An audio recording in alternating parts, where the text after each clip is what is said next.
మధ్యలో వచ్చింది.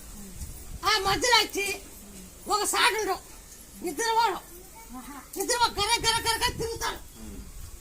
యా నిద్రపోతున్నాడు, నిద్రపోడు గర గర గర తిరుగుతున్నాడు. అవునా కాదా? అవునంటే అవునను, లేదంటే లేదు. దంచి జై హనుమాను మన ఎక్కడ ఇంట్లో కూర్చోపెట్టాను.